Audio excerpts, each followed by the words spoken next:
bring the knowledge triangle for the benefit of the quadruple helix. So that's what we're doing. So Dr. Alkis Nikolaidis, who was at the back, has been doing everything this past few months to make a success of the event.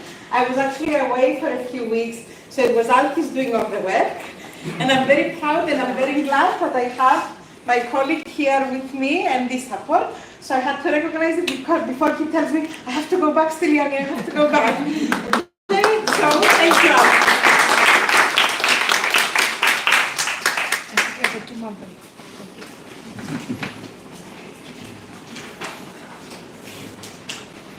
So, the next session, dear Chief Scientist, dear Maria, Marios Taloustoumounou with us, so it will be Kyriakos. Dear Kyriakos, please, I would like to welcome you on the stage. It doesn't matter. Ladies first.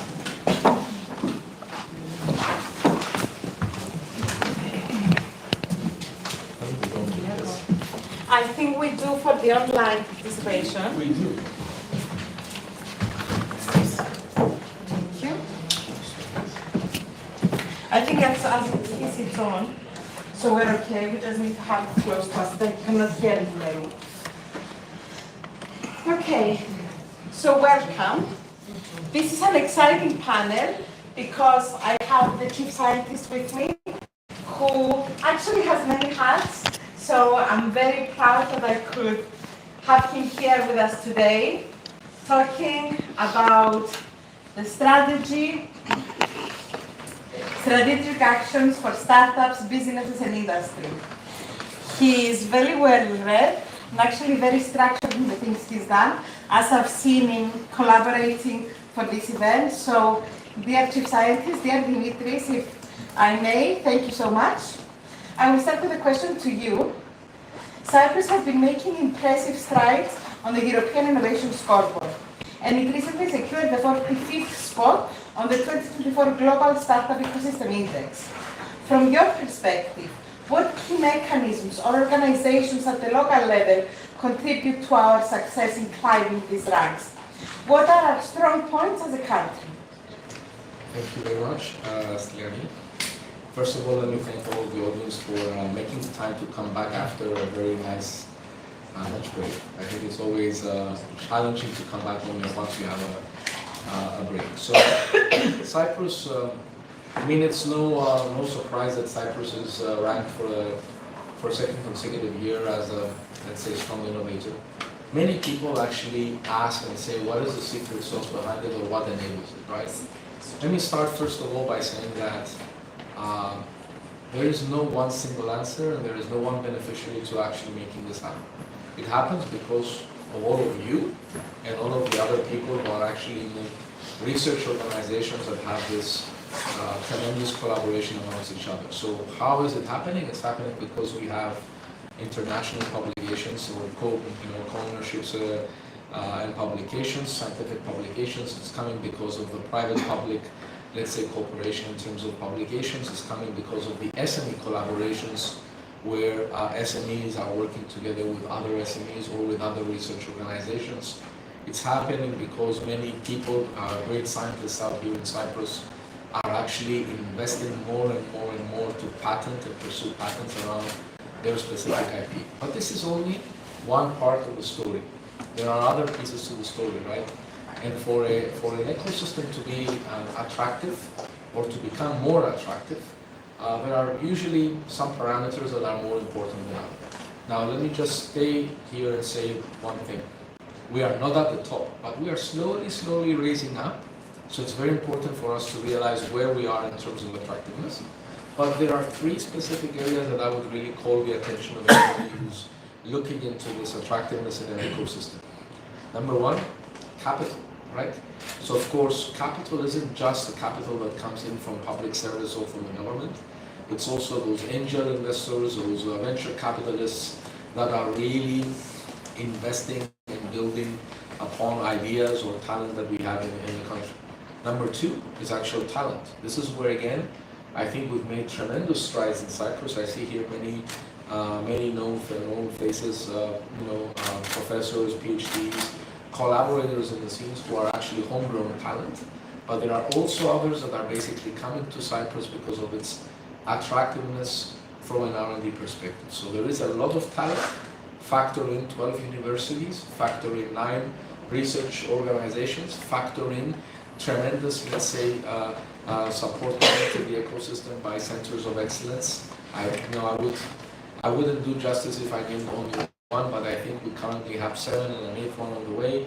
The most important area is that there is a holistic coverage across our ecosystem, be it climate, be it environmental change, be it Earth observation and environment, be it, for example, key digital technologies, genomics, rare diseases, and others. And then, right, according to this, there is also a very vibrant ecosystem of existing startups that are really pushing the boundaries. I think there are some in the audience. I think here there is a gentleman in front of me who has just taken a product that wasn't materialized after the research into taking it to actual companies where people are using it, right? And they're using it in some of the biggest companies in Cyprus to make, for example, a hair removal. Now, the last part, right? We talked about talent. We talked about, for example, the venture capitalists and what they bring to the ecosystem. Then there are others. There are the other supportive units, be it, for example, the Research Innovation Foundation, which brings structured programs that basically help accelerate specific areas. There are organizations like Cyprus Seeds, like IDEA, that basically act and really accelerate the journey, and other accelerators and incubators in the country. There are specific colleagues like Panis and other tech bloggers who are basically in every event and really making sure that the events move much faster than others, right? And let me just give you 3 things to remember. Artificial is new, right? Just in the last 2 years in Cyprus, we have more than 50 companies, organizations, center of excellence that have real solutions using artificial intelligence, right? Just last weekend, right, there was an AI hackathon running in this island that gathered people and teams that basically brainstormed to go and solve challenges for fintech, right, trading, educational systems, etc. So I would say that the combination of building the financial capital or the capital, talent, key resources are things that are basically leading the way and paving the way. Are we there yet? No. Is there work to be done? There surely is. Great. I was going to go and ask about the challenges, but before I go to that, I want to make an introduction to Mr. Piotr Boulange, who we can now see online. Piotr will is the project lead for EIT Jumpstart that we mentioned before. And Piotr, I will not give you the speech now. I will want you to speak after we have an introduction about something specific. If you want to say hello. Hello everyone, nice to be here. Thank you for the invitation. I'm more than happy to contribute to our discussion. Great, Piotr, thank you. So, Mariam, I will leave you last because I want you to explain what Cyprus Seed does, which is something very unique and very successful in Cyprus. So we'll go to Kyriakos, who is standing in for Mr. Panousis. Kyriakos, thank you, welcome. So, the question, from the perspective of the Cyprus Investment and Promotion Agency, what are Cyprus' strongest selling points? And how are we trying to utilize this to bring new businesses and investors who are needed to be able to increase our success story, as we just heard? So thank you for having me. So as Mr. Skoudis said, Cyprus is a work in progress. It's something that has been happening for the past 15-20 years, especially trying to attract investments and companies into Cyprus. So first we've seen the reforms of the tax system, the legal system of Cyprus, trying to align with the EU and the new regulations that are in place now, in order to be attractive for the right kind of investors that we want to have in Cyprus. But also we've seen a huge influx of companies working in ICT, which have developed a really significant ecosystem in the country, which supports all adjacent ecosystems similar to your EIT community and the rest of the house. And so I would say, I guess the tax benefit is something that we all hear about, but being a bridge between Europe and the rest of the Middle East is also something that they keep, because Cyprus has shown significant stability compared to the rest of the region, which can cater to organizations like EIT to have a hub in the region to deliver services and products to the rest of the Mediterranean and Middle East. So I think that's an overview of why Cyprus. Yes. Giacomo, thank you. Actually, that's one of the points that we also wanted to stress, that Cyprus can be a way towards the area, the region, and can have quite an impact and can be a center for enhancing the EIT activities for the general region. So we want to promote and engage with that, so we're open and we want to have and support you in this area, in this outreach. So now we go to Maria. Mariamu, thank you so much for joining. I think it's very important that we hear what Cyprus does. Piotr, these will be some of your clients at Jumpstarter, I think, and there will be collaborations that will come out of this. Dear Maria. Styliani, thank you very much for inviting me to this gathering, which I think is fascinating, and I welcome here and I see some dear friends, collaborators and contributors to building the ecosystem in Cyprus. Welcome to Cyprus, dear EIT team, and you have made me a very happy girl today, happy lady, woman, after I listened to Styliani introduce the EIT and its activities, I must say I am extremely happy because Cyprus Seeds is an organization, an initiative, which was launched in Cyprus 5 years ago, with the focus to commercialize innovative academic research, and therefore its vision, mission is something that the chief scientist mentioned, to reduce the brain drain and attract talent back to the country.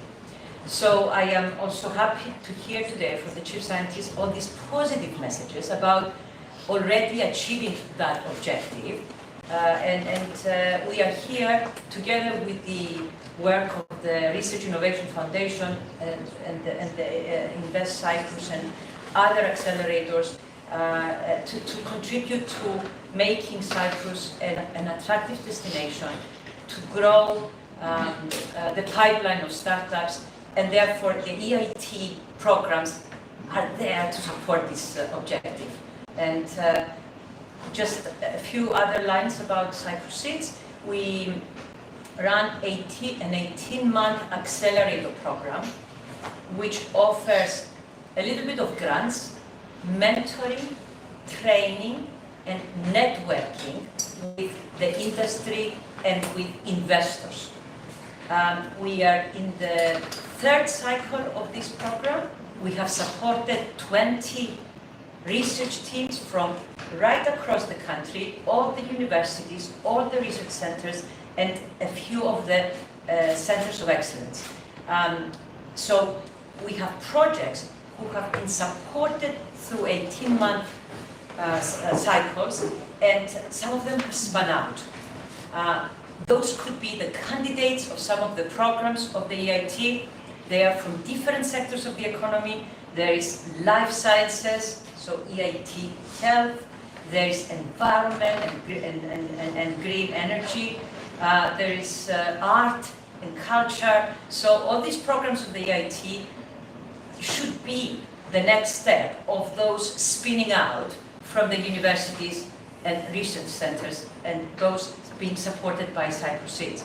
But also as a program, Cyprus Seeds, I believe, could be a good candidate for the EIT in doing much more, because we can achieve so much in 18 months.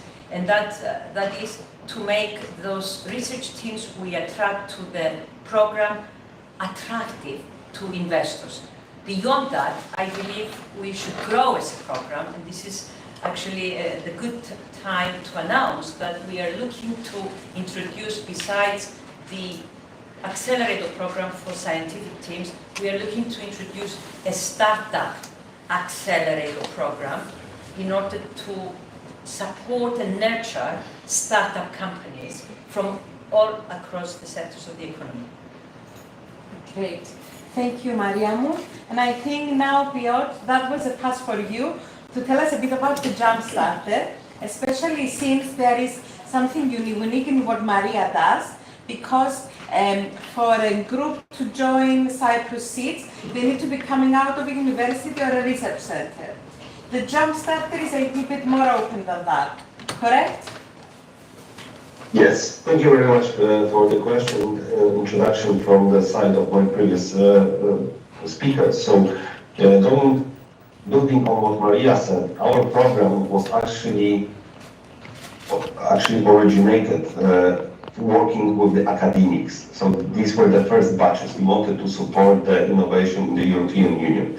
But we are open to other innovators as well. So we're not limited only to academia anymore, but we are open to any founder who would like to start a startup. The difference is that we are supporting the founders in this idea stage, and we are focused on the risk countries, which means that, of course, Cyprus is a risk eligible country, so we are open to Cyprus as well, but just for the general audience to understand that the program is set up for Central, Eastern, and Southern European nations, and only for founders from those countries who will set up a company in one of those countries are eligible to take part in the program. The program was created also to prevent the brain drain, and we are helping the founders from this poorer and not as Western European developed economies to set up their companies in Central Eastern European countries. So what we actually focus on is to make sure that the founder who comes to the program with an idea exits the program with a startup. And these are our program's KPIs. You need to create a company at the end of the program. So actually, from what I heard from Maria, we might be a natural first step before working with the further teams, because we are operating since 2017. So we have many years of experience in, how do you say, fostering, nurturing, and raising those idea holders, but changing them into founders. So this is the main difference. Thanks to our 6 months program, we are very quickly verifying who really wanted to start a startup and who was just thinking about starting a startup. So this is the main advantage of our program.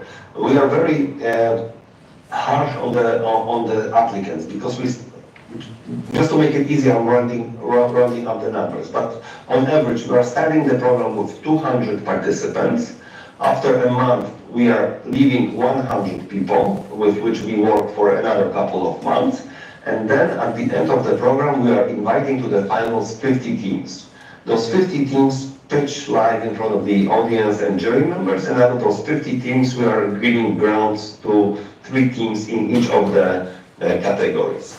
So in those terms, we are really helping to change the idea into a company, and we are making sure that the company is created in the specific geography. And from what I heard, this might be a next step for your participants. Great. So I can see already they are finding a common ground and possible collaborations. And however, I want to ask what challenges you face on the ground, because these may be 5 challenges, Mariamu, you, and I will end up with the 2 scientists for opportunities which we are all interested in. So what challenges do you face that maybe also the people from Jumpstarter may face if they're coming from Cyprus? You mean the teams? The teams, yes. Okay. So there are many challenges. We all know that, and if I say the answer, nobody will believe me. But myself, I will tell you the challenges, but I want to be optimistic as well, because we started. Personally, I started getting involved with innovation and generally research. Commercialization in Cyprus about 10 years ago. So those days were the dark ages. Nothing was happening. So for me, the Greek ecosystem then was the role model, because it was close enough to what I thought, could achieve as a country.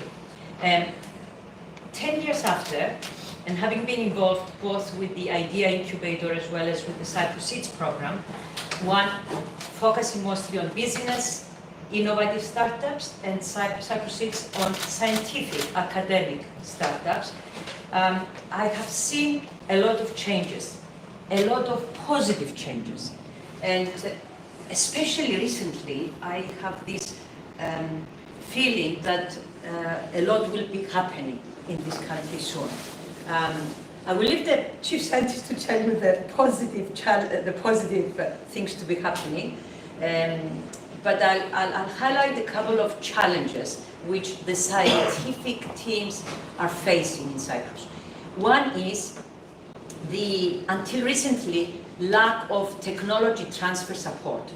When we started Cyprus Seeds 5 years ago, the scientists who were applying to Cyprus Seeds, when the evaluators from the US, we have only evaluators from the US, alumni from the MIT mostly, and nobody from Cyprus. So the evaluators were asking, the first thing they were asking the applicants was, have you protected your IP?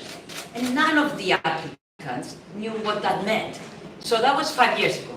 Today, this has changed because there is a national technology transfer on the ground. However, I think it is still work in progress, that National Technology Transfer Office, and therefore we are looking forward to being closer to it. The second challenge, and I finish, Styliani, there are many, but the second, I believe, for the academic teams is, at least from the public sector universities, is the legislation, the spin-off legislation. It is such that it is not encouraging the academics to think commercially and to take it out. The very brilliant research they're doing in their labs, they hesitate to take it out, and that is, according to them, the very problematic legislation for spin-offs out of public universities. But mind you, in Cyprus, until recently, most of the good research is happening in the public universities. Now it's changing because we have centers of excellence like Cyens, which is doing a brilliant job, and other research institutes. And finally, I cannot but mention one serious challenge in Cyprus, and that's the mindset. The mindset and the culture, or rather, the lack of entrepreneurial mindset and culture, especially in the academic world. The academics need a lot of mentoring and training, especially to change their mindset. They can acquire training and they can seek training and mentoring even online with regard to business skills. But about changing the culture and the mindset to think more entrepreneurially and to have that passion to take it out from the lab to the market, that is still lacking. And that for me is the biggest challenge on the island.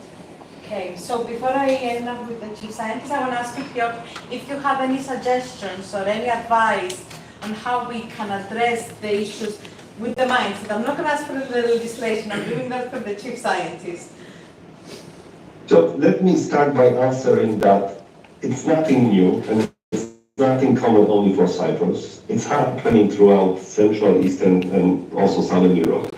And I think it's not a legislation issue. Of course, legislation helps. If you have good tax refunds on investing into startups, that helps, etc. But I'm putting this subject aside for now. So, but just talking about accelerating, educating, and helping people grow or change their ideas into startups, I want to point one thing, that building business from academia is very hard on many different levels. And when we are talking about startup business being built from academia, it's even harder than the regular business. And in many cases that I have experienced, the biggest fault is on the academics themselves. Because it's very hard for an academic to take off the hat where he is working on the peer-reviewed papers, where he counts 0.5, 6, 7, 8 places after the decimal point, and to put on the hat of the marketer where you go Pareto, 80 to 20 is enough, right? So for academics, this is sometimes the biggest challenge, that they have to understand that running a business is like dual personality. You have to stay focused in academia with your head and in your research, But from business perspective, you have to be more like a marketer, brag about your research, brag about your results, and not wait for others to recognize it through the peer-reviewed papers. This is one of the hardest things I face when helping the founders from academia. And this is actually what we specialize in the Jumpstarter. We are, let's say, I think we can say that we are translators. So we are helping to change the language of academia into the language of the business, of the people who want to set up a company. And this is the biggest challenge. But on a positive note, it's only the biggest challenge for the first-time founders from academia. Because once the academics learn it and they see the benefits of creating a business, they become amazing entrepreneurs. You know, just like with a programmer and business developer or a salesperson, it's a lot easier to change an IT programmer into a salesperson than to change salesperson into the business, into the programmer. It takes a lot less time. And it's the same with the academics. Once they understand it and they see the mechanics, they become amazing entrepreneurs. But also, and this is just the last thought for this discussion, in academia, there is this, like a very bad PR for businessmen. So very often an academic who says to his colleagues in academia that I want to start a business, he's treated like, oh, he's not one of us anymore because he's going onto the dark side of the power, you know. So this is also like this cultural insight, but cultural in terms of academic world, not country specific. And these are the things that we are working on with the teams that come to us, because we know this is the daily hustle, and this is what we address whenever we teach and accelerate them. Great, thank you, Piotr. And now to dear chief scientist. So I would like to have a comment on the legislation, because there are some issues on the legislation about universities creating spin-offs. And then I will ask for what initiatives are under development, and on a positive note, from the government or the RIF to address the challenges, because I know you put a lot of work on this, and we're looking forward to this.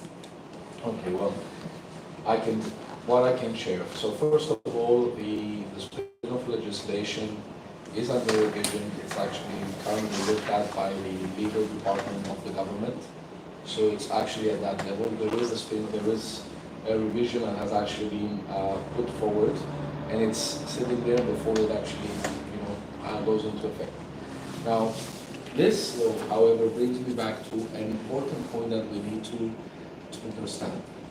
Before this, we also had a spin-off law, and the actual spin-off law had already resulted in a few startups already being created, right? Which brings us to one simple element. What do we consider important for us to invest into a startup, right? There will always be difficulties when you want to actually move an idea or intellectual property from a university over into the industry. And it comes basically, as Maria said, and I think Piotr had actually highlighted it comes basically with the understanding and the capability to address and accept risk, right? Now, move this forward into basically the challenge, one of the challenges that we basically face in Cyprus, in attracting and becoming a regional hub for research, for innovation, for technology. There are two types of challenges. There is on one, the systemic challenge, which is more about funding and legislation. And on the other side, you have the transformational items, or the transformational agenda, which I'm very happy to see organizations and units like the EIT that are going to be tackling this, right? Why am I bringing these two different forces into play here for you? It's very important for us to understand that a startup is not successful because they have an idea, right? It's because they go through a specific methodology in a playbook that increases the opportunity, right, and the chances for that idea to materialize into a solution and eventually become, commercially viable via go-to-market. Ideas everybody has, right? People wake up with ideas every day. In fact, just to give you the difference between them, we have somebody here in Cyprus who creates marvelous solar ovens, right? For those of you who are not here and are visiting the island, we have two specific type of national dishes. One of them is called keleftigo, and the other one is called souvla, which is like a barbecue, right? So this gentleman, right, he actually has invented a specific, let's say, design that he can actually have one that does Sugla, he does another one that has Leftigo. He's even created one that does cooking for African, right? Africans, they cook in a very big, let's say, pot, right? In a pot, and basically, when you look at how it's done, it's marvelous. Now, the marvelous item here with this gentleman is that he has actually sold his product to 2 Michelin restaurants in Paris, right? But when you ask him how many of these can you actually produce in a year, he says maybe 10, maybe 20, maybe 30. The answer for it is that he doesn't know how to go from the idea, the invention, to commercialization, or basically to scale. So going back to the transformational part that I basically highlighted, and going back to the EIT side, having led teams that basically span from all the way from London to South Korea and building accelerators myself, there is a very, very specific challenge and a playbook that you can go through, taking an idea, building an MVP, validating the MVP, taking it forward, testing it with the users, and then moving forward. But you need to have a very different way of thinking. You need to be able to really think about, how do I create value for my user? How do I capture value for that user, right? And then, can I do it in a sustainable way? And unless you do all of this and you look at the entire item out there, you will actually end up having a nice idea that you will spend up money, a lot of effort, but it will never materialize into something that can be commercially viable. Now, scientists don't think in this way, because they pursue, first of all, their mission, and it's perfect, right? Scientists are often more passionate about basic research, applied research. Basic research is more about pursuing, for example, the art of knowing and discovering new knowledge around a specific area. And the startup component comes up, at the end of the interest. This is why, from a policy making perspective, what I'm doing is I'm spending and investing a lot of time to really look at our ecosystem. And when I look at the ecosystem, I look at the local ecosystem, which is basically Cypriot-based companies. But at the same time, because we want to become a regional hub, we also need to take into consideration that some of these other entrepreneurs, who are serial entrepreneurs, are going to come in Cyprus, and they're going to require very different tools for them to be able to accelerate this journey. And this is where, I'm happy to see that our ecosystem is slowly growing. We have phenomenal units, the centers of excellence. Today you're hosting one of them here. Cyens is doing an exceptional work in trying to really build innovation in a platform and also make available tools that others can use. We have the other elements that I talked about earlier on, but I think we are at the beginning of the journey where we're having these tools, be it EIT, be it Cyens, be it, for example, the accelerators, and some of the, let's say, incentives that we have, be it the tax, the IP break that we have, the incentives for locals to actually invest into innovation companies moving forward. Again, the spin-off legislation is something that is there with the legal department. Not much to say over there, but the intention is to really enable also those academics that want to actually go bigger to move forward. But let me just say also something to conclude, right? There are many cases where you have seen brilliant academics move into creating a business and giving it full-time nurturing, right? And at the same time succeeding. There are not as many examples where you will see academics pursuing research and at the same time being involved in a startup, right? Because make no mistake, right? Building a startup, if you're committed to it, it's like raising a family. It's a full-time, lifetime project. And that is why it requires very different skill set, it requires dedication. I'm happy I heard before Piotr talk about the focus that it needs, and that it's a different world in trying to create a startup, to think about the go-to-market, to think about the commercialization, and to then make this happen rather than just thinking about the research and the IP. All of them are important, right? But for us, from a policy-making perspective, we're looking at the grand picture. The grand picture is making Cyprus as a more attractive ecosystem to be a home for all of those who want to actually pursue innovation, materialize this innovation, translate this into great products, and eventually commercialize. And this is where I say that ending, The actual IP bracket of 2.5% on the IP, I think is a very attractive incentive. Many of those who relocate and come back to Cyprus basically wanting to actually build the IP here and then use Cyprus as a basis is something that is important. And I would just also say something that we're also doing as part of the effort to take moving forward. So there are RIF specific actions. RIF is the Research Innovation Foundation, which I also chair. It's the national funding agency of the country. And then there are, let's say, the government or the public sector specific direction of travel. So in addition to the spin-off law, there are specific missions that are being undertaken by the Ministry of Energy and Commerce that are in alignment with Invest Cyprus and also myself, that we are basically promoting Cyprus-based companies abroad. I think one of the colleagues here who was actually on the Cyprus-Japan mission with the minister is here with myself. And there are other such events that are being planned further down the year.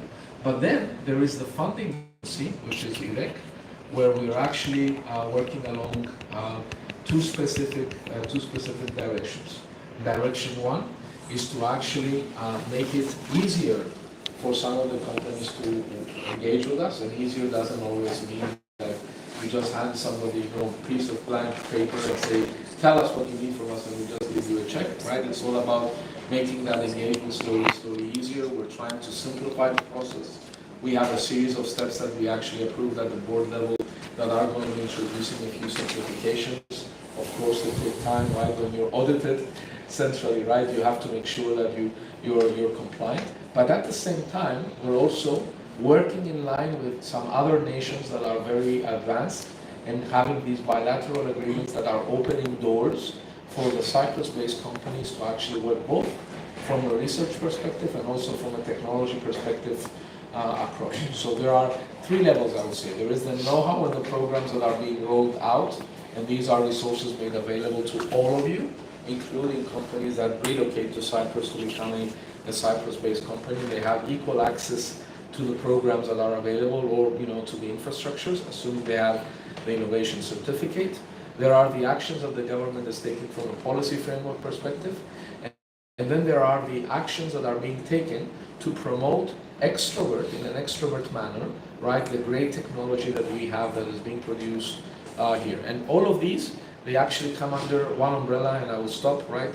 When you have to think as a policymaker, right, how do you actually create the environment that is favorable for all? You have to really look at the boundaries and what you can actually influence with that boundary for you to create a first-in-class innovation system, a first-in-class innovation ecosystem, a first-in-class, let's say, technology system. We're not there. We have some work to do, right? But we're optimistic. I think we have pieces of the puzzle that are being put. The platform is being laid out, and we're building on it continuously. I hope I answered some of your questions. You did answer some of my questions. Before, yes. Some thoughts as well, like, as an ecosystem, we're growing very fast. We have 12 universities, we have centers of excellence at the moment, but we need to be careful, like, there's more limiting factors that may stall that progress and maybe too late in the future. Like, do you know how many patent applications we had in Cyprus this year? Two. Four patent. So we have 12 universities. Maybe filing for a patent is not the best option, but it's an indicator that something might be stalling this fast-paced growth. So we need to look into that and address these issues. Yes, I agree. However, yes, patent may not be the best solution to use in different ideas. However, I want to pick up on something else you both mentioned, on how academics, when they move to industry, they can be made into great entrepreneurs, but they cannot have both hats on. You mentioned something like that. I think it's a challenge. It's a challenge. So that's where the researchers and the young entrepreneurs come in, who are doing research at research centers and universities. We have examples with us. I want to say hi to a few of the people that I know are doing this work. So that's where we need to grow these people and we need to support them so that they can work with the academics and they have the knowledge and the drive to take these challenges forward and have the startups. So you are a very important part of making this ecosystem work, and I know some of them work with Cyprus Seeds, some of them are at different accelerators. So EIT is here to support you as well, and we are open especially to you to give you this support. So, yes. Silene, before you conclude, I think you bring up a very important point, right? So, it's very hard to classify the world into a perfect ideal environment, being only on the research side, only on the entrepreneur side, or being in the middle. The advice I can give to, I think the younger generation out there is try to look out for 2 coaches or sponsors or mentors that can challenge you, right, in ways that you can really learn and can use this as a springboard of innovation to move forward, right? And I came across a young Cypriot that I'm not going to share the name here for obvious reasons, that has done I think 3 or 4 exits, hundreds of millions, right? And I asked him and I said to him, what was the most prized asset that you had in becoming successful? He replied back to me, he said, it's a simple book that somebody gave to me one day when I was complaining because I wasn't agreeing with everything that they were saying. And the book is called Thank You for the Feedback, right? So it's okay for people to disagree with us. It's okay for people to not believe in an idea. It's okay for people to have a different opinion on what needs to happen for you to accelerate that growth.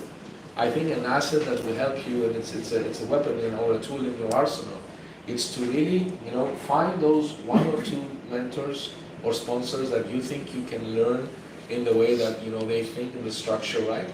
And always be open, receptive to feedback. We learn every day, right? The only limiting factor we have is the mindset at which we actually, look across, and really make it forward. And for those of you, just a caveat, or let's say a little quickly before we close, some of the most advanced nations today in innovation, right, are where they are today because they leapfrogged. It's called the leapfrog effect. We in Cyprus can achieve that. We have talent beyond the country. We have one of the biggest absorption rate in the EU when it comes to absorbing funds. We have a very high percentage of tertiary education amongst our young elements. We have people basically that have worked across all industries. We are very passionate when we actually set our minds to do things. And we look at researchers that are basically pioneering and being recognized abroad. I think the elements are there, but it's a time where we actually need to start thinking as to how do we bring them all together. So, Piotr, I'll answer to you. Dziękuję. Thank you. Okay, so before we close, I think the EIT can help with providing mentors. I don't know, Joseph, especially with the RIS countries and with the support that is tailored to each country. This may be something that we can look at, especially for Cyprus, to help address this problem with experts in the different areas. And it's something also the mayor mentioned before on how it's good to have experts to support the different issues. So we'll come back with questions like this. Dear gentlemen, thank you so much. We're half an hour behind, so we'll try to move it fast. Thank you, Bjorn. Thank you. Thank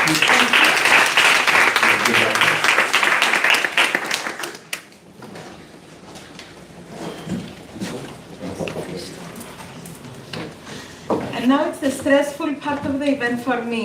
Alkis, I may have to be behind the technology that I don't know how to use. Because Alkis also fixes that for me as well, which means that he's a Superman.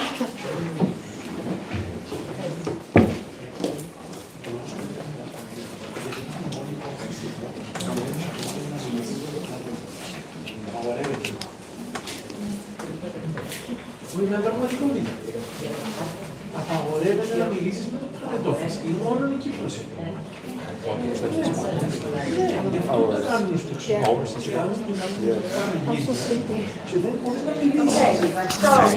moving to the next session, dear Alkis, you can take the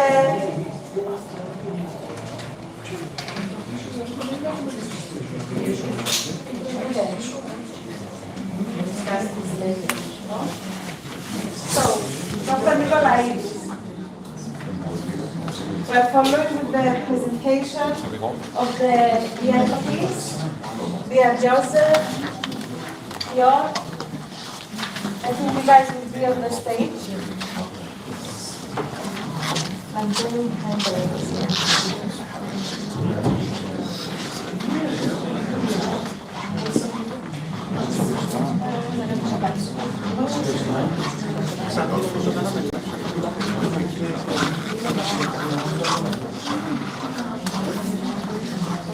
so some please also be self as well.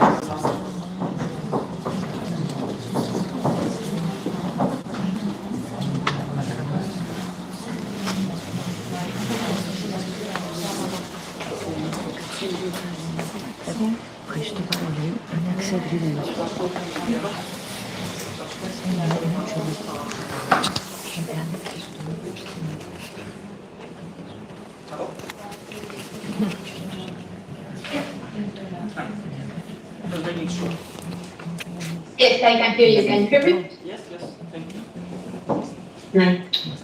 Okay, there's a slide error on the backdrop. Instead of Dr. Imre Kokkoto, we have Ms. Xafi Bambula from EIT Manufacturing.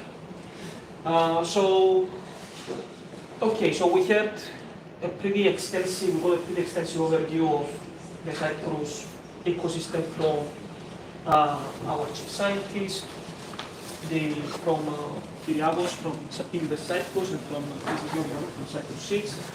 And now I want to ask you for how do you see, which programs would you say from the little bit you've heard now about Cyprus from your kick would be a good program for, let's focus on an early level startup and SME that you would suggest someone. Let's start with Joseph. Okay, thank you very much for I hope you can hear me well. Yeah. So today I'm kind of wearing here two hats because I'm the lead geek representative, so managing the EIT community office, and I'm super happy and very honored to be here and also to get to meet the Cyprus ecosystem.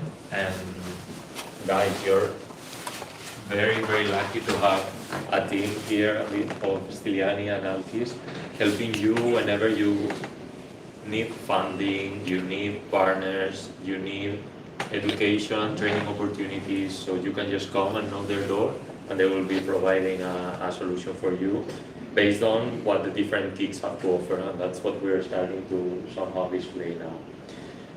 But let me change to my second hat here, which is the urban mobility representative. And I would like to explain here that the cities are at the core of what the urban mobility has to offer. And why? Because they are the playground where all the problems related with urban mobility arise. And we here are all affected by that. I was just hearing from the newly appointed mayor that citizens here spend 1/5 of their time, of their awake time, inside a car. Wow, I mean, we are here having an urban mobility problem for sure. But I'm sure you as citizens also feel that maybe the trucks that are coming inside the city center powered by fossil fuels are not the best, and you're not enjoying a nice experience as a citizen. Or maybe you're taking your kids to school and the street is very noisy, very polluted. So why not finding an alternative way that it's a little bit more sustainable? And I could be naming here a lot of problems like injuries caused by accidents and so on. So getting to know these problems is essential to what? To find the solutions that will come afterwards. No? Cities sometimes are a bit reluctant to change and to get to experience different things. Sometimes they prefer to find a very tested solution and go straight to that point. And so in EIT Urban Mobility, we have companies that have already tried in several playgrounds the solutions, and those cities can then opt for these experienced partners. But there is also startups that can pilot some of their projects in your city, and then you could become politically, but also for your citizens, a very good example of progress. No? Now, coming back to the question and thinking about the Cypriot ecosystem, I could mention some programs and some projects that have been somehow worked through the EIT Urban Mobility support, and I'm thinking about one example of one company that was providing a solution for a city in the Basque Country to bring people to industrial spaces out of the city, but through carpooling. Instead of, because I think it was you who were mentioning during the networking that the mindset here is that each citizen should have one car and should use it every day. Well, if your neighbor is commuting to the same place as you, why cannot you matchmake and go together to the same place? There is also other solutions that are coming to my mind. Also, for example, one that we did in Malta that faces a similar environment like here, not only because of the insularity, but because of the size of the cities. And so there's plenty of solutions that could be applicable to here that we can maybe keep discussing later, but I will give the floor to my colleagues otherwise. Thank you, Joseph. Yeah, I think just so I can add, I think that our cities could definitely benefit from a lot of the opportunities from urban mobility, and I think it's I like to think it's what Siliani mentioned before as well. It's like this win-win-win situation. The municipality wins because they are working towards solving problems that their citizens have. The people who the municipality will bring in from either it's a startup or an SME or a large enterprise, whatever that may be, also wins because they get to validate or sell their product to the city, and then the citizens win because all of this comes together. And so, yeah, thank you very much. I would like to move to Isa School from EIT Food. What about some of the EIT food opportunities and offerings for our ecosystem? Okay, thank you very much. As you may know, EIT Food is a leading organization in the agri-food sector dedicated to fostering innovation and entrepreneurship. So we have 4 main programs to support entrepreneurs at different stages, from early stage validation to growth and scaling. So let's start first with our 2 incubators. CIPBEC. CIPBEC is an incubation programs designed to help early stage startups validate their commercial potential. We provide them training, guidance, and funding to support the development of their businesses. Then we have another incubation program, EVA, Empowering Women in Agri-Food. But EVA, this program is focused on women-led startups, and we provide them with, during the 6-month program, we provide them with training, personalized mentoring, and exclusive networking opportunities. By the way, the program has been really successful. So far we have support more than 100 entrepreneurs per year, and these entrepreneurs have already attracted more than 12 million euros. So honestly, it's truly amazing. Then we also have an accelerator. It's called FARM, the Food Accelerator Network. It's a 3-month program that enables the startups, agri-tech startups, to accelerate their business. Also further validate the technology with industry leaders and advance their investment and commercial readiness. Then For the scale-ups, we have the Rising Full-Stack group. It's a group for a top-level startup, let's say for the scale-ups, and it's focused on establishing connections, securing funding, gaining visibility.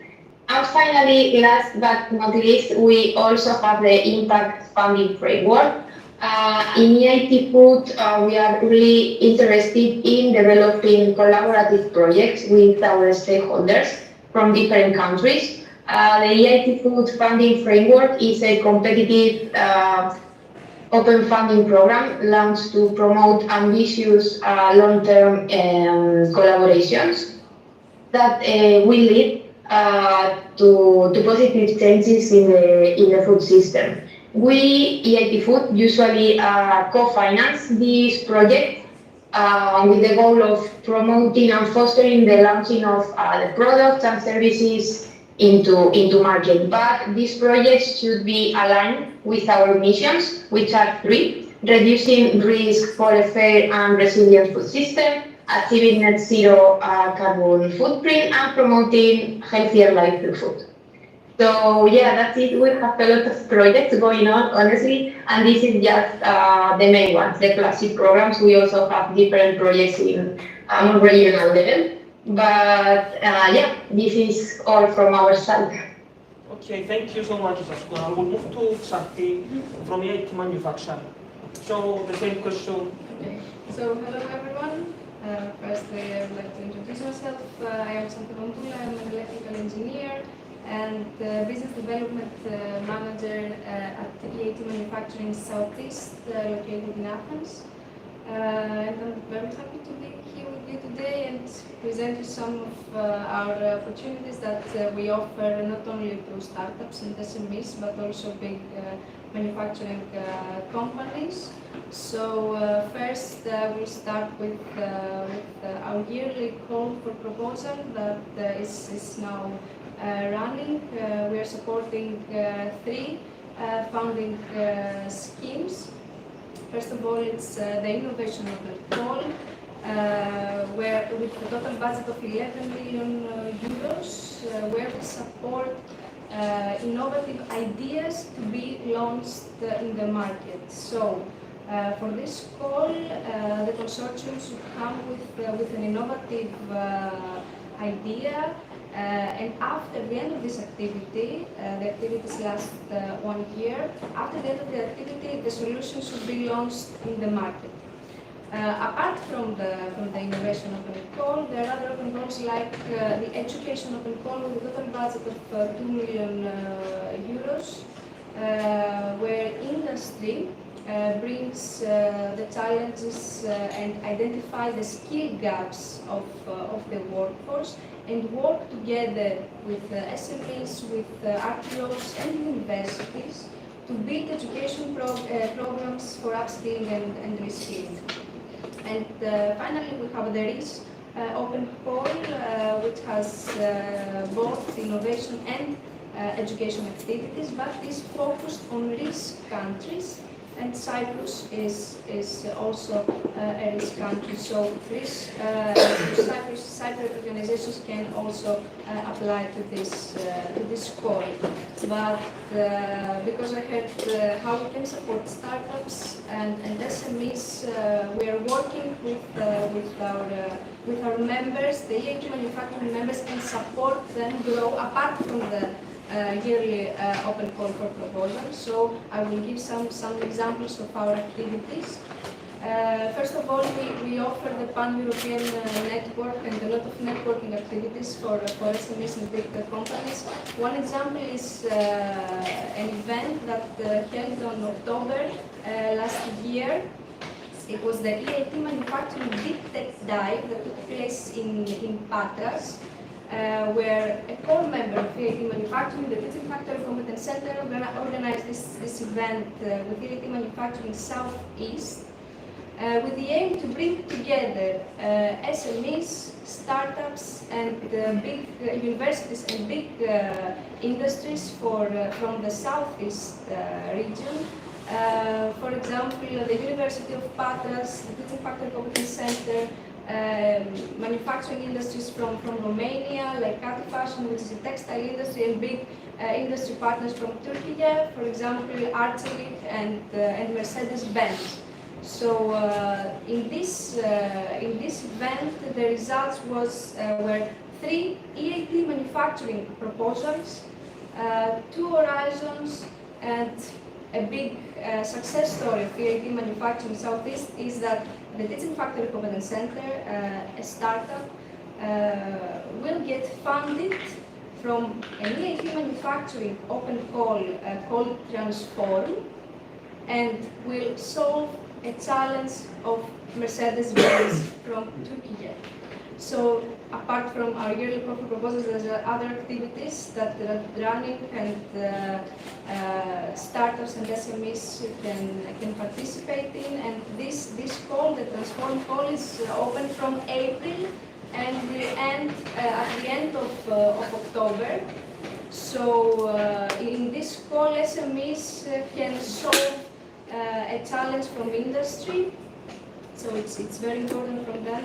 And another opportunity also for startup, and another networking event took place in June, in June 5, where together with Mercedes-Benz, the EIT Manufacturing Southeast organized a matchmaking event in Istanbul, where startups had the opportunity to pitch in front of 150 people, in front of industries like Mercedes-Benz, Arçelik, Renault, and Ford.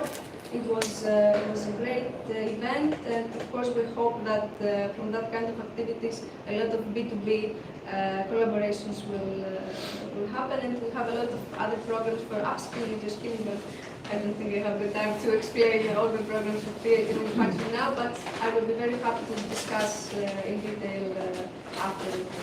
Thank you very much, Santi, for this. Actually, I want to re-emphasize especially what you mentioned about the education part, because it's the one the only reason is because I spend more time reading all and understanding it. So I think this is something that is really beneficial, because we talk a lot about here going from research to the market, or just going from an idea into the market. And I think this is one of the interesting things about this course. And I think this is something that's shared throughout all of the things, that you're not going to apply for you're not going to submit a proposal, be successful, then after 2 years of the life cycle of the project, it's done, then you have another European funding proposal, you have 3 years, 6 years to maintain the results of whatever the project is, and then you can let it to die. I want to, which is something that you will not allow, because if you have a successful proposal from one of these calls from EIT Manufacturing, EIT Manufacturing is there with you and helping you throughout, even after the end of the project. This is something really important, and I was talking with Ivana as well about this. This is one of the strengths of EIT, that they are obnoxious in the best way possible. They will not leave your side. They will help you throughout all of the process, even if you apply for a program and you succeed in it and you gain the funding, then it's not just for the duration of the program. It's a long-lasting relationship that you will have with the KIC representatives. And I think this is something that is important for us to emphasize here, because I think a lot of the organizations that survive from European funds, I think they usually fall into this endless, they say they want to become sustainable through having products in the market, but then they fall into this endless loop of applying for research grants and research innovation actions and whatnot, but they never go through the full way of like going all into a product. And I think there's many interesting reasons why this is happening, but I believe that the fact that EIT is willing to hold your hand, help you, and help you with networks, find people to help you collaborate with, find cities to test your product. I think this is one of the really strong, and I wanted to re-emphasize this. So thank you, Sophia. I'll move to Piotr? Thank you very much. First of all, thank you for inviting me here. I really enjoyed the event. I find it really inspiring. I learned a lot, and actually it was very interesting to listen to the previous panel. This was really inspiring discussion, and what you say, Alkis, right now, it's exactly the point which is most important, I think, that we as entire EIT ecosystem do not leave people alone. We do not leave the companies, we do not leave our stakeholders alone. Our perspective as EIT in energy is a bit different because we are together with Climate Keys and together with Digital, the oldest existing kids, and we are now phasing out of the financing from EIT towards self-sustainability. Therefore, our approach is a bit different, but still we are sticking very much to the idea that you mentioned, but not allowing to get out of the system. So instead of giving poor the fish, we are giving them the chance to catch the fish. So in our case, we don't give grants any longer, but that's good. Why? Maybe this sounds strange to you, but instead we are investing into equity. It means we become part of the company, we become part of startup, we become part of the SME, and therefore we care. So it's not that we now leave you alone, we don't leave the company. If we find it interesting, and actually we don't have specific programs. We used to have, like other kids now do, a lot of programs, a lot of specific targeted programs, but now we try to open to all the opportunities because there are so multiple ideas, so different, so specific, so fantastic, that it's really, sometimes you close yourself with a program. Of course, not always, but sometimes it can be kind of restricting yourself. So instead of restricting, we are trying to be as open as possible. So in case you are interested in cooperating with us, just you need to contact us directly, either through webpage or through anybody from the team. You can contact me and I will redirect you. But what we do is trying to understand what you are doing, trying to know what the idea is, even if it's very early stage. So if it's low TRL level, and even on a higher TRL level, also we are interested to talk to you and to see what's your idea behind, what you are going to do with this. Are you going, to win Cyprus? Fine, but that's not the thing that we are looking for. Are you going to win Europe? Fine, perfect, better, but still that's not what we are looking into. Are you going to conquer the world? Great, welcome. That's what we are. That's the spirit we are looking for, and that's the spirit that we are really keen to support. So, but we are different to venture capital. So VC just basically give you money. They find the idea interesting, they give you money, and they come back in 2 or 3 years to get money out and to earn from this. We do it differently. We do it in an EIT way. So while investing, first of all, before the investment itself, we are coaching, we are mentoring, we are working with the people, with the ideas. We help them.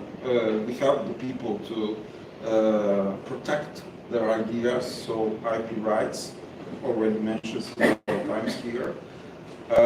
We are trying to develop the entrepreneurial spirit. And we are then trying to get them prepared for the larger market, to go outside, to not to stick to the place where they were born, but to go outside, meaning they need to know environment outside, they need to know businesses. We are coming with our network, which is very extensive. We have also large corporates on board, large companies that we can connect with. We cooperate, of course, with authorities worldwide. We cooperate with research institutions. So there's a huge network of contact that can be benefit for you, directly for you. So, and then we invest. Our investment, of course, we cannot compare to large VCs which can invest large billions. But instead, after investment process, we are trying to support the company with the further development. We can support not only with a network of contacts, with trying to get new markets for the company, helping them to understand the new markets, because maybe of some difference, cultural even differences, which are very important sometimes, and are not easy to understand on the first time.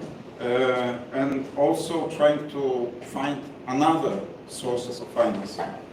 But the idea behind is to bring a new value into the world, something that really can have an impact over a world of sustainable energy, that you can really do something for humanity, using the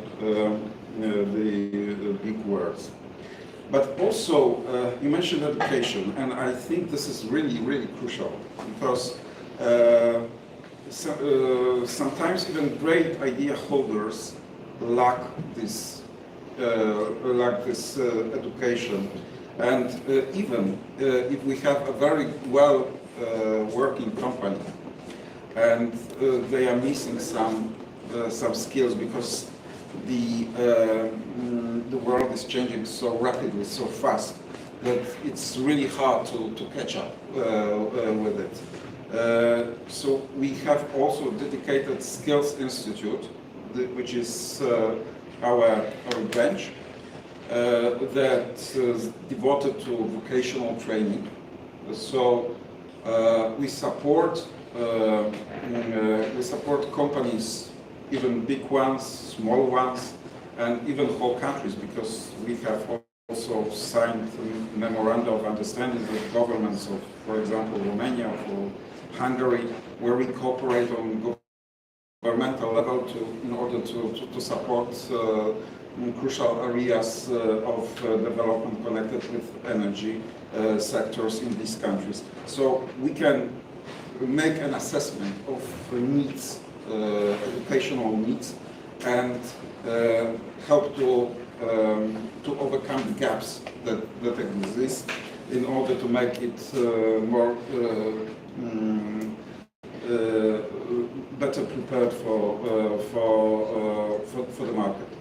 So these are the main directions that we are targeting. So very important education, also vocational education, because we are still in need of reskilling a lot of people. It's lifelong learning, I would say, because now it's changing so fast that once you learned something 2 years ago, now it becomes obsolete and you have to learn more. That's that fast changing world, and of course this kind of investment. I think these are the two main pillars that we support the entrepreneurship. Okay, thank you, Bill. I have one quick question before we close this panel to you. As one of the representatives of the older kids, do you foresee that maybe, do you foresee that your direction as a kid would probably be something that other kids will follow, as well as like an optimal sort of method? So I really don't know. It's not a question to me actually, but I think that there are many potential models of development, and there's which needs to be adopted also to the specifics of given market, because I think this is something quite different to operate on a energy market than, for example, to operate on a market of culture and creativity, or even though we are much more connected with urban mobility, that's still something different because urban mobility requires much more cooperation with authorities. We also do cooperate with authorities, but this is not that much as it's necessary, obviously, for urban mobility. So the models could be different because of the specifics of given area of given kids. Yeah, okay, thank you. Thank you all. You want to... Yeah, I just wanted to add on the education that also urban mobility is offering courses for beginners on UMX, an education platform, but also advanced training in the shape of a master or even PhD, and that we've given tailored also education to policymakers of different countries and cities so they are aware of the needs of the urban mobility in general. And also to conclude that you might get lost a little bit with the acronyms and with the independence a little bit that each KIC will have. But don't be worried, come to Styliani and Amkis, because there's many opportunities, not just by each KIC, but also cross-KIC as the EIT Jump Starter. So there will be opportunities for your startup, no matter in which sector and in which idea do you have in mind.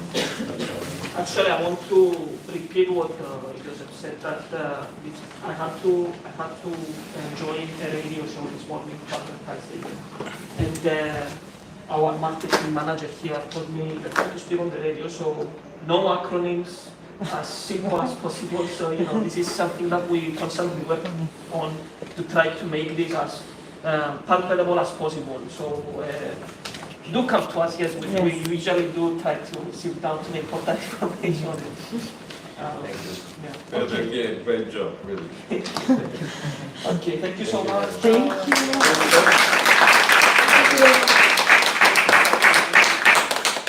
Thank you. I will quickly set up for our next panel, which is a fully online panel. I just need to technically set it up, and I will be right back. Okay, so we're running a bit late, so the idea is that let us be on time for the next panel. And I don't know if people want to come a bit closer to the front. Next panel. It's like there's a full room in the back, and then there are physics in the front. So please come closer.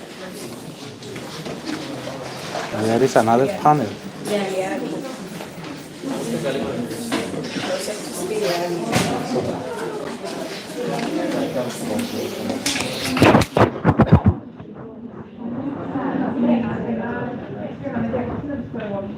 So please come closer. I think you can see that nice engage when the room gives you the opportunity to. Most of the whole meeting today. I think I know most of you, and you are the person working with the robot electronics, correct? Yes,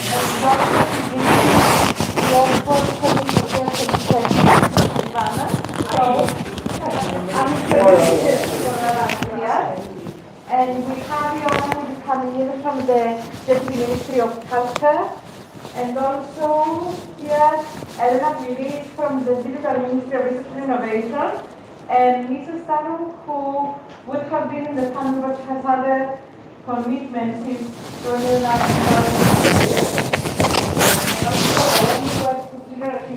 So we are getting to know the community, and it's very nice because we have the space and we have the center of excellence that give us the opportunity to know the people in different ways. So it's nice to reach the key people and bring them together to have an impact. So that's the whole idea. Alfino, did I buy you enough time? Yes. Good. Are you feeling a bit cold or is it? Yeah, we are. I think I don't know.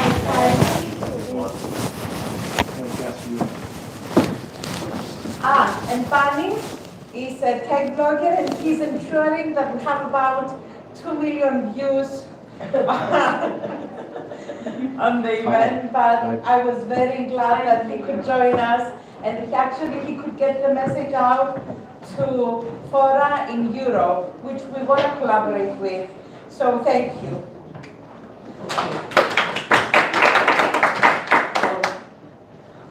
Hello to our online hello Angela, hello Imre, hello Morten.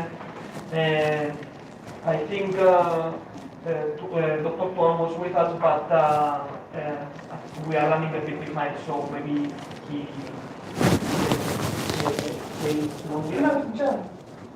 but I think I couldn't see him. Hello to everyone. Thank you for being here. Thank you for coming in the other for us. So in the previous moment, Steve basically gave us an overview, like a simple overview of the opportunities that KICS can offer to the Cyprus ecosystem. And now I want to give you the floor to share what your KIC can offer our ecosystem. Obviously not an all-inclusive overview, but some of the highlights, some of your flagship programs, some of the calls that are currently open, or anything else you would like to share. I will start with Angela. Great, thank you for having me. So I'm Angela, I work at the EIT RIS department, and I'm responsible for our acceleration programs and some of our education programs. What we identified in the last couple of years is that startups really need network, knowledge, and a bit of money, of course, to be successful. And what we see within Europe is there are some communities and networks, but the best way to be one is to be part of an acceleration program, for example, and also maybe a bigger network like EIT and the EIT has. So this year we launched 2 programs, InnoStars Awards and InnoStars Connect. And within these programs, startups, of course, get the tailor-made mentoring, they get the knowledge by participating at bootcamps, they get a bit of smart money, they can participate at our grand final, which provides them an opportunity to get to know our ecosystem. And besides that, which is a new element compared to last year's, they have the opportunity to be part of our EIT has InnoStars community by being community members. So by doing that, they can participate at our exclusive partner programs and network with our bigger partners, of course. InnoStars Connect also gives an opportunity to work with big pharma companies, which we see is a really great way for startups to validate, to get to market, and maybe find a way to exit. So this year, they can work together with Casey and Synlab Italia. For more information, you can find the website or just message me and I can contact you with the project manager. And another program we have is InnoStars Awards, which this year is expanded with another track. So we have 2 tracks. One is for validation. It's for startups who have an MVP and want to enter the market. And we have the investment track, which is for startups who are already on the market and have revenue, but they are looking for seed or Series A investment. In both of these tracks, of course, they receive the mentoring, the bootcamps, the smart money, but besides that, they can also be part of our network. So these are the main programs I would highlight, and I would give back the word, but I'm here for questions or to engage in any other kind of discussion. I have actually a question for you, Angela, before I move to our other speakers. I know that companies that or startups, let's say, that are trying to develop health solutions have to go through a lot of ethics requirements. They have to very strict certifications and approvals from various agencies. And I'm wondering, is that something that EIT Health supports startups with?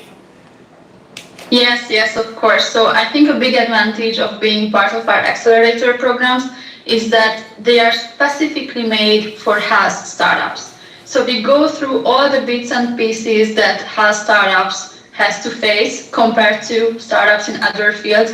We understand that their journey is a lot longer sometimes, that they need a bit of different kind of connections and different kind of network. So that's, I think, also a huge advantage that they get to network not only with our partners, investors, pharma companies, but with each other. So a startup from Spain can get to know a lot about the Polish ecosystem just by talking with each other at our boot camps.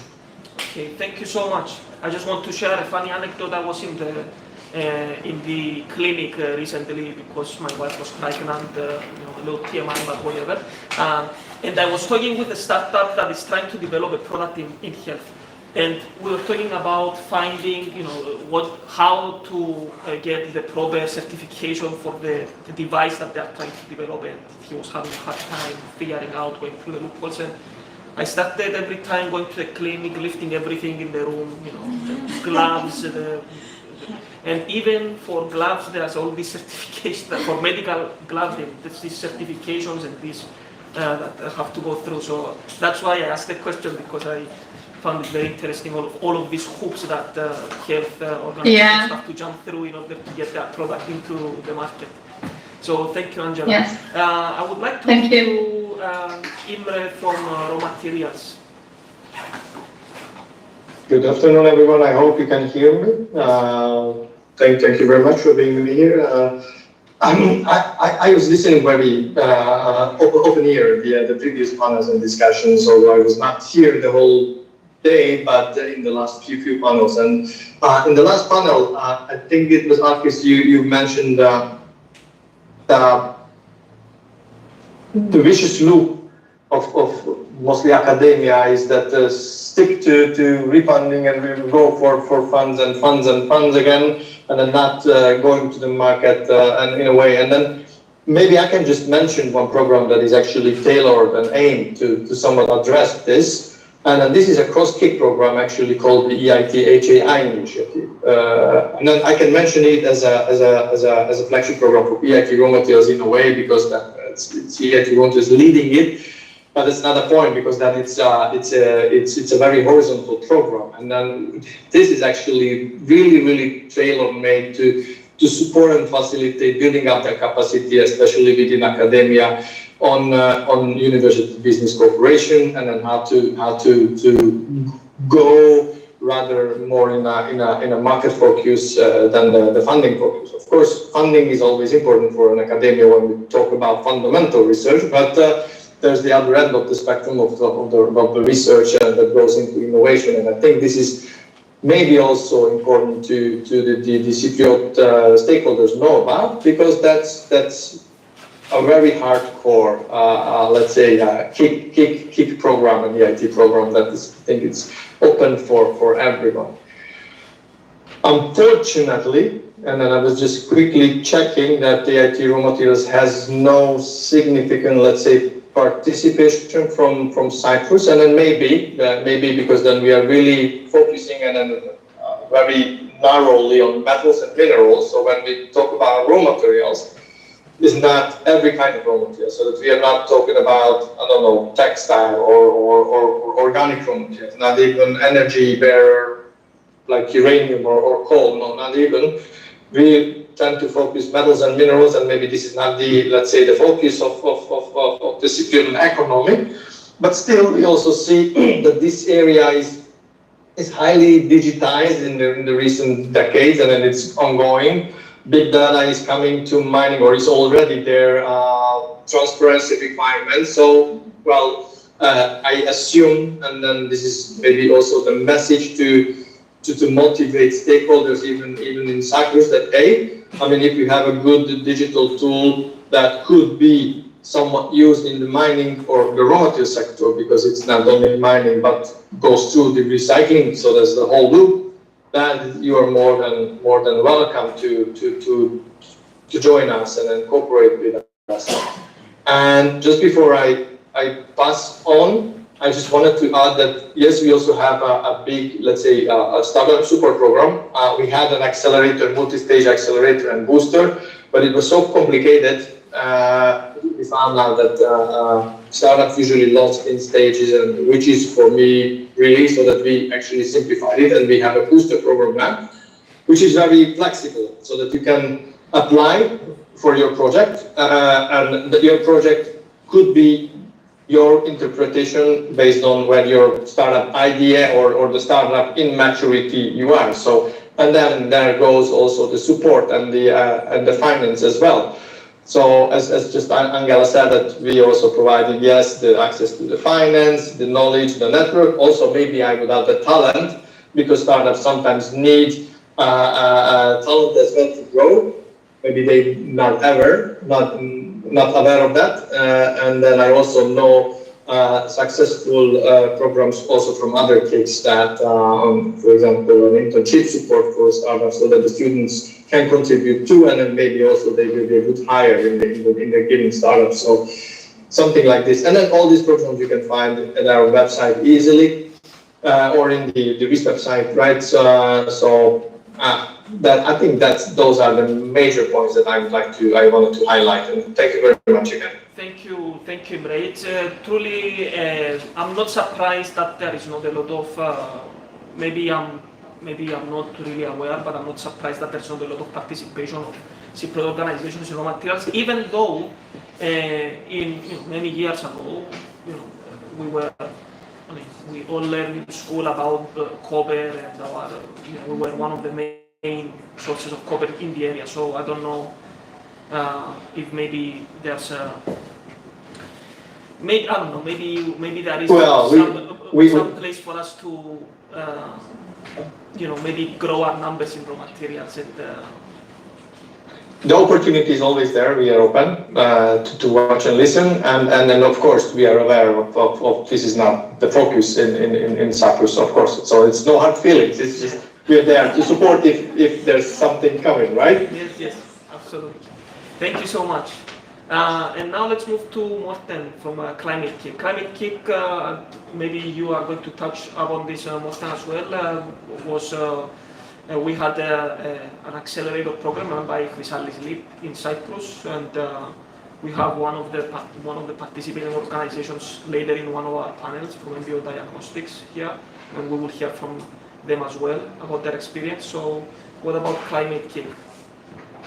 Excellent. Good afternoon, everyone, and greetings from Copenhagen today. I'm very sorry I cannot be in person in Cyprus. I hope you are not having it too warm today. Well, it is really warm. Sorry to interrupt, but it is really warm these last few weeks. So, we are suffering. Without AC, we are doing nothing. Sorry to hear. So, as we know, climate is always an important aspect. EIT Climate Kick is also one of the you could say the first wave kicks, so one of the older kicks that has been supported by EIT for the last 15 years, and we are also, you could say, finding our way in order to create the finance sustainability. We are still working within what we call programs. We're doing the ideation, where we have the hackathons, the climate funds. We still have the incubators with the Climate Launchpad, and we also have the acceleration program that we call the Climate Accelerator. We are working with local partners, and as you mentioned, one of the partners will be joining one of the later panels. We've been working very well in Cyprus within what we call the maritime and the ocean area, where we see a lot of interest in terms of startups with new technologies. Our Climate Accelerator program is focusing on how can we support the startups in the business model development, the customer traction, and then also in the investment readiness. For us, we are also trying to focus on where's the climate impact. That is where we see the most important part in terms of investment coming into the startups. Therefore, it is a new asset, we would say. It's not just a question about creating money anymore. It's also a question about creating a positive climate impact. And we have done this, and we've been working together with more than 2,500 startups during our lifetime. And we have taken actually investment into 110 startups. These startups, then we are, as also the previous panel got from energy mentioned, we're taking an active interest making sure that they are successful. We are not just excluding on the startups that we have supported, we are also keen on getting to know new startups. So therefore we are actually expanding our programs. So our website, there's always open calls for startups. You could say that we are not keen on giving grants as has been done in the past. We are more focused on what is the content and what is the development and how can we support in terms of mentoring for the startups in order for them to become successful. I would say that we are very keen also in terms of the community that we are building, because we are aware that startups, they have different stages and they might not have been part of our programs already. So I will encourage the startups from Cyprus to join our community. What is a little bit different from us than maybe some of the other kicks is that we are project partners, what's called the Net Zero Cities program, that are focusing on some of the city challenges. And here we're trying to connect the demands from the cities with some of the innovative solutions. And here again, I invite startups and scale-ups to join our programs. I think this is the brief introduction to my climate key. Okay, thank you, Morten. So you mentioned about the net zero cities. So you mentioned that you want startups and SMEs to join, but I'm assuming you also have local authorities join this as well, as is directly impacting them as well. I think if I'm not mistaken, I think one of our cities are Limassol, I think, is active in this. If I'm not mistaken, I'm not. You're right. People are telling me that, right? So. Exactly. You could say that from a starting point, cities, they have to be neutral in terms of choosing the right technologies and innovative solutions. However, all the 100 net zero cities, they are focused on what are the challenges that they need to overcome in order to become climate neutral.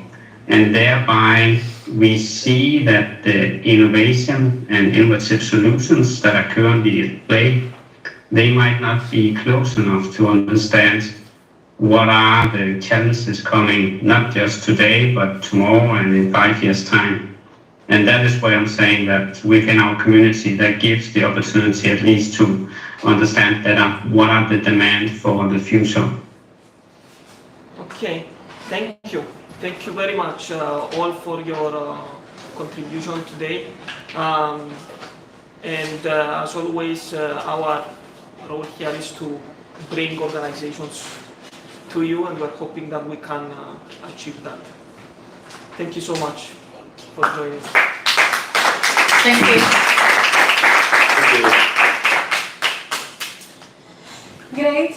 Now it's coffee break time. Let us please have just a very short coffee. We can get a coffee and a sweet and come straight back in so that we can save the time that we've lost. And at 6:30 there's hot pizza and wine. So we want to go to the hot pizza and wine at 6:30.